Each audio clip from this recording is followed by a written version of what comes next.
You're full. Especially if one is broad-minded about thinking about all the ways that one can engage in rent-seeking, one can actually be destructive of value. If you destroy future well-being for our descendants, it may look productive in the present, but it isn't productive. It's actually destructive. So that's a kind of rent-seeking that we don't even typically model. But where were we headed?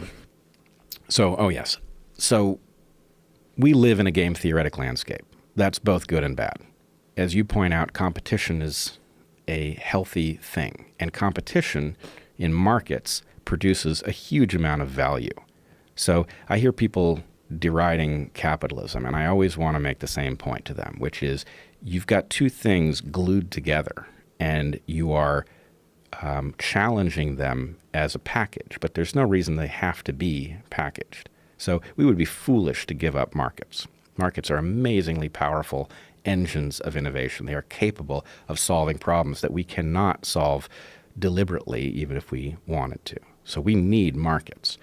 But we don't want markets ruling the planet and deciding that anything that spits out a profit is therefore good, and that we should be exposed to whatever the market discovers can be viable. So what we want is ultimately to provide incentive structures that cause the market to produce things that are good for us, right?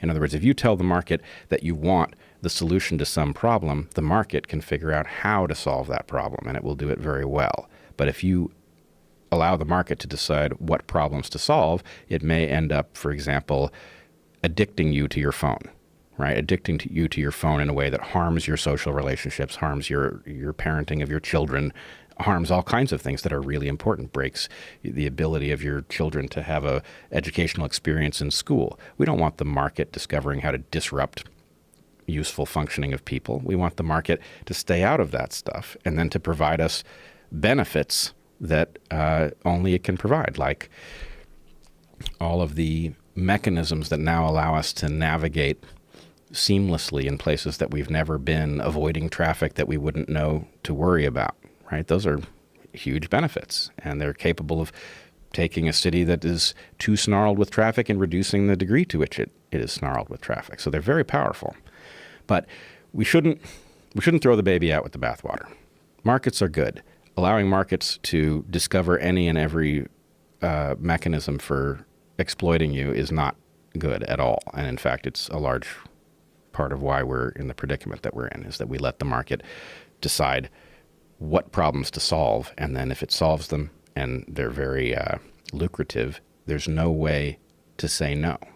But aren't they just attractive to people? I mean, that's one of the reasons why a phone is so addictive, is because it's attractive, because you can get access to information at the drop of a hat. So you just constantly want to feed that machine.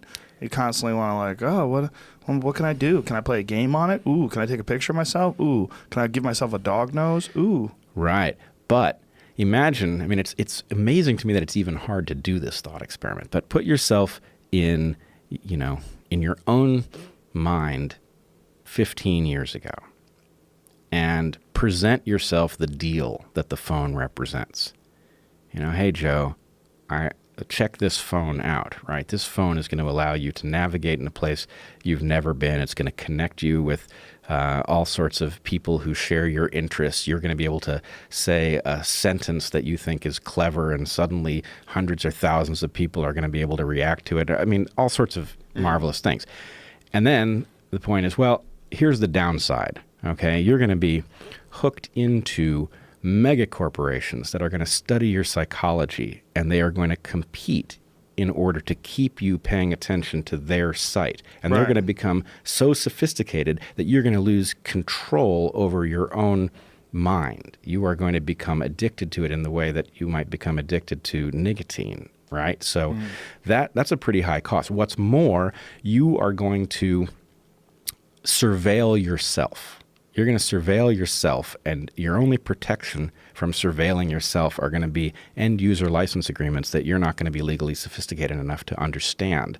And so you're going to be at the mercy of whoever has access to your phone camera, your metadata, all of these things. So the point is, if you said this to you 15 years ago, you'd know to be afraid of it, right? I probably wouldn't. I'd You probably wouldn't? be like, I'll put it down if I don't like it. Okay, well, I must tell you, if you told me that I was going to be bugging myself with a sophisticated device like that, I can't even turn it upside down because there's a camera on both sides of the damn thing. Right? I mean, the cost is really high, but we signed up for it incrementally in a way that never left the ability to say no. And what's worse, it is now inconceivable. If we discovered that the net cost of such a device exceeded the value of it by 10 times, we still couldn't get rid of them. You can't pull them back. You can't unmake them. There's too much benefit to them, though. You're making it seem as if it's only a negative. But it's not only a negative. It's also answering every single question you could ever have about anything technical, anything involving history, anything involving facts. And obviously, in today's day and age with hashtag fake news, you're going to get a lot of bullshit facts in there as well. But just the sheer access to information, the ability to contact each other instantaneously. There's a lot of pros to it. Huge number. Believe me, I'm not underrating the value of it. I mean, you pointed to it yourself. Having even just Wikipedia in your pocket is that's such a fantastic gift to have that access to information, not only on your home computer, but right there in your pocket. That's amazing. Right. So I'm not saying the benefit isn't spectacular, and I've signed up for it like everybody else. But the cost is very high and didn't have to be. In other words, if you had set the bounds in which the market was going to solve this problem so that you, for example, prevented it from breaching our ability to protect our own privacy, you could have had the benefit of Wikipedia and instant communication and all of these things without the huge downside. So the privacy issue being cookies or cameras? Like which one are you referring to? Well, first of all, I think the cameras are a bit of a red herring. I don't think anybody, first of all, there's a huge amount of data involved in video. To the extent there's an issue, it would be more about the microphone and the fact that it can listen into conversations and basically track who's thinking what. And there's so much power in that potentially that even if it's not being used presently, it's only a matter of time before somebody taps into that data and starts using it to shape things they are not entitled to shape.